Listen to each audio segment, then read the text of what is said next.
Kênh tin tức Hot 365 xin chào quý vị và các bạn. Các bạn thân mến, khí tài săn máy bay tàng hình Made in Việt Nam thành công rực rỡ, xuất xưởng liên tiếp.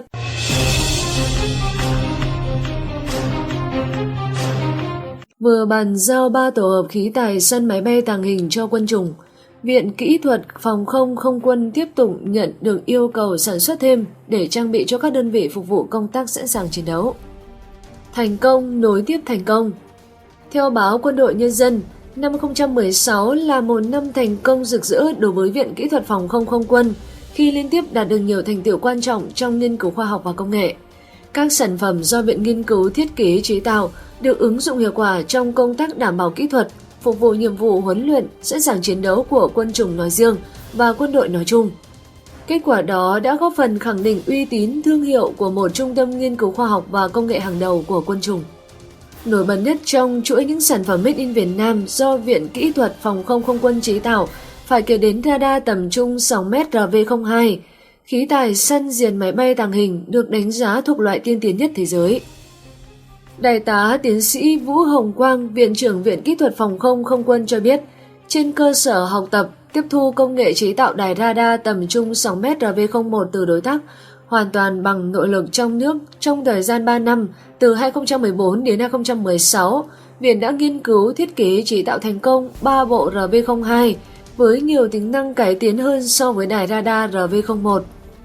Đây hoàn toàn là sản phẩm mang thương hiệu Made in Việt Nam Viện Kỹ thuật Phòng không Không quân với giá rẻ hơn rất nhiều so với nhập ngoại.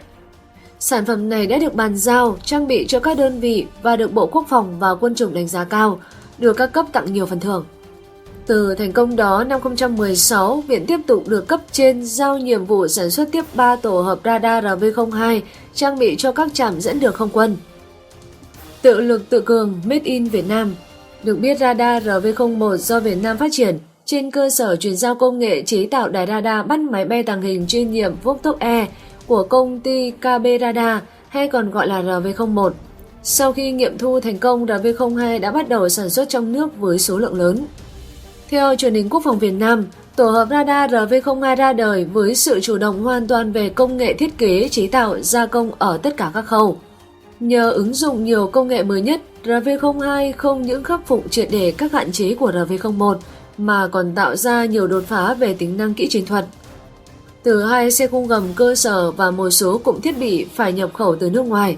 hầu hết các cấu kiện còn lại, kể cả phần cứng và phần mềm, đều do Viện Kỹ thuật Quân sự Phòng không Không quân phối hợp cùng các đơn vị khác chủ động thiết kế và chế tạo. Việc áp dụng cáp quang truyền tín hiệu là một trong những cải tiến quan trọng, giúp quá trình truyền tín hiệu được tiến hành nhanh chóng và chính xác hơn nhiều so với hệ thống dây cáp cao tần như các đài radar cũ. Nhờ thiết kế đồng bộ vững chắc, bố trí vừa gọn trên khung gầm hai xe vận tải Việt giã quân sự, cùng hệ thống nâng hạ cố định bằng thủy lực, giúp tổ hợp radar RV02 không những có khả năng cơ động nhanh trên mọi địa hình, mà còn rút ngắn đáng kể thời gian triển khai, thu hồi xuống còn 10 đến 15 phút so với hàng giờ đồng hồ của các đài radar thế hệ cũ. Điều này giúp tăng khả năng sống sót, phù hợp với nghệ thuật phòng tránh đánh trả của Bộ đội Phòng không Không quân Việt Nam khi phải tác chiến phi đối xứng với lực lượng mạnh hơn gấp nhiều lần. Xe điều khiển được tích hợp như một sở chỉ huy thu nhỏ với màn hiện sóng tiên tiến, hiển thị toàn bộ bức tranh tình huống trên không. Cùng với khả năng phát hiện mục tiêu từ xa hàng trăm km, kể cả các phương tiện bay tàng hình hoặc có diện tích phản xạ radar cực nhỏ, hệ thống kết nối dữ liệu đồng bộ cho phép truyền tham số mục tiêu ngay lập tức trong thời gian thực để các đơn vị hỏa lực chuyển cấp sẵn sàng phóng đạn tiêu diệt kịp thời. Có thể nói đây là một trong những thành công lớn của ngành công nghiệp quốc phòng Việt Nam khi tự lực tự cường chế tạo được những sản phẩm công nghệ cao hoàn toàn Made in Việt Nam, đảm bảo phát hiện sớm từ xa mọi mục tiêu bay, quyết không để Tổ quốc bị bất ngờ bởi các tình huống từ trên không. Thưa các bạn, Trung Quốc bình luận radar chống tàng hình Made in Việt Nam. Trang mạng Sina của Trung Quốc vừa có bài viết đưa ra những nhận xét đánh giá về radar săn máy bay tàng hình RV02 do Việt Nam tự chế tạo. Theo Sina, mới đây lực lượng phòng không Việt Nam đã nghiệm thu 3 bộ radar cảnh giới RV02 sản xuất trong nước. Đây được cho là phiên bản cải tiến từ nguyên mẫu Vostok E của Belarus. Trong những năm qua, để gia tăng sức mạnh quân sự nhằm đáp ứng yêu cầu tác chiến, ngoài đối tác truyền thống là Nga, Việt Nam còn mua số lượng lớn vũ khí từ khắp nơi trên thế giới trong đó có những dàn radar Vostok E của Belarus được cho là có khả năng phát hiện cả máy bay tàng hình. Sau đó, phía Belarus đã chấp nhận chuyển giao công nghệ Vostok E để Việt Nam tự sản xuất phiên bản nội địa RV-01. Biến thể RV-02 mới ra đời chính là bản nâng cấp của RV-01. Giới quân sự Trung Quốc nhận xét, radar này của Việt Nam được đặt trên khung gầm xe vận tải Việt dã, thời gian triển khai và thu hồi nhanh, do vậy nó có sức cơ động rất lớn. Thông thường, 3 đài radar sẽ được kết hợp với nhau tạo thành hình tam giác hoặc nhiều hơn. Tuy chỉ là radar cảnh giới 2 tham số, nhưng khi hợp thành biên đội thì còn xác định được cả độ cao của mục tiêu cần theo dõi.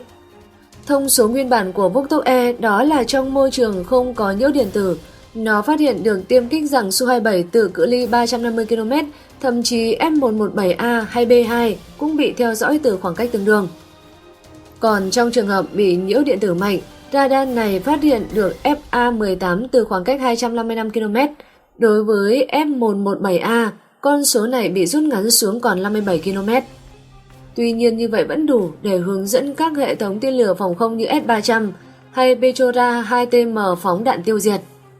Bên cạnh đó, kích thước tương đối lớn của dàn anten RV-02 cũng khiến nó dễ trở thành mục tiêu tấn công của tên lửa chống bức xạ phóng đi từ tiêm kích thế hệ 5 kiểu F-22.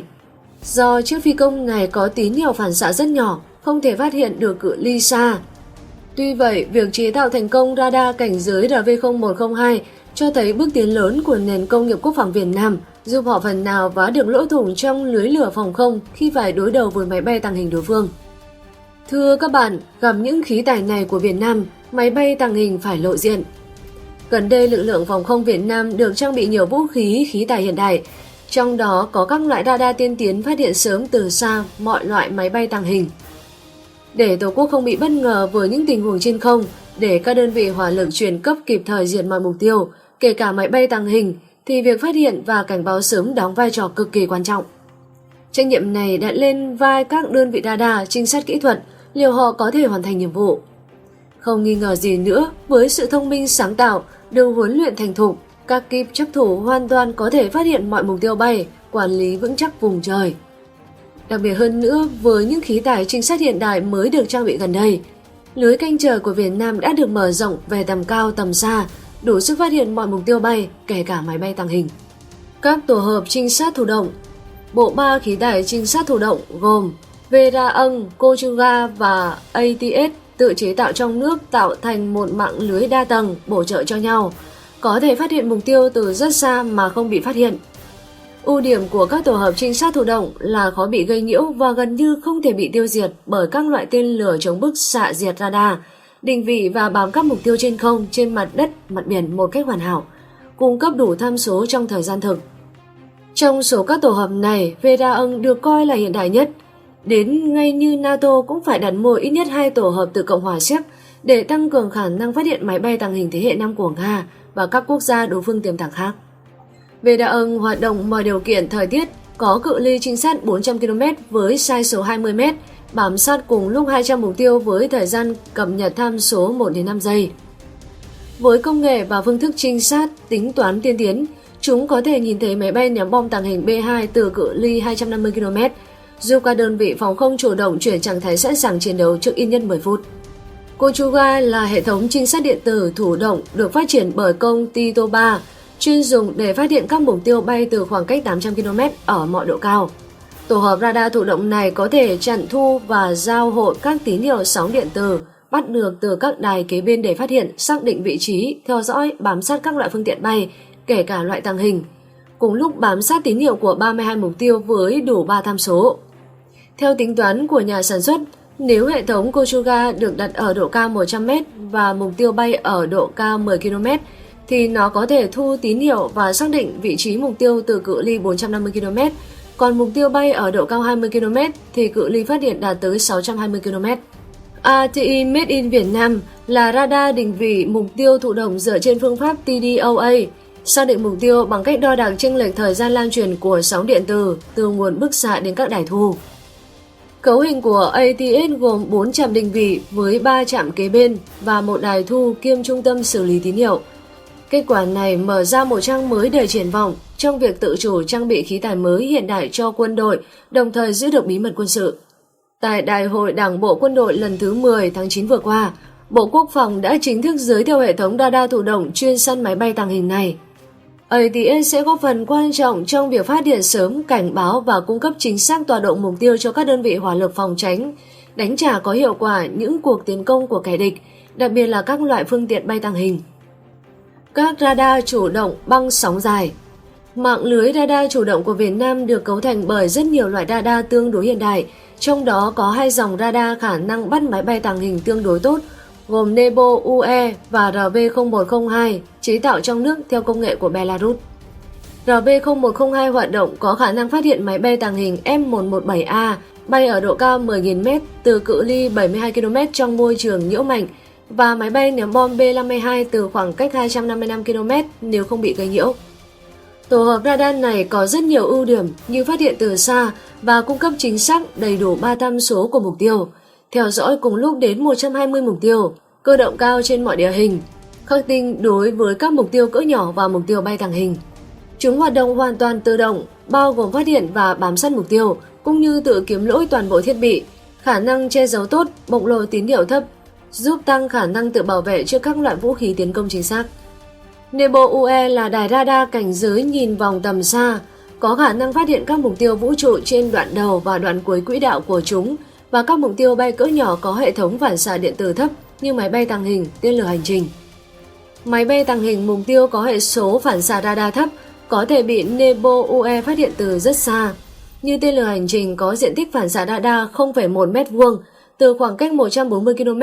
hay máy bay tàng hình có diện tích phản xạ 0,01 m2 từ khoảng cách 80 km. Đài radar này có khả năng chống nhiễu rất tốt, đặc biệt là đối với nhiễu tạp tích cực. Ngoài ra, so với các đài radar cùng chức năng, Nebo UE có khả năng chống nhiễu tiêu cực tốt hơn. Như vậy, các tổ hợp radar và khí tải trinh sát chủ động thụ động thế hệ mới này kết hợp với nhau đan kín vòm trời, đủ sức phát sớm từ xa mọi loại máy bay tàng hình, đảm bảo cho các lực lượng phòng không phòng tránh đánh trả có hiệu quả. Quý vị và các bạn thân mến, bản tin kênh tin tức Hot 365 đến đây là kết thúc. Xin kính chào và hẹn gặp lại các bạn trong các bản tin sau.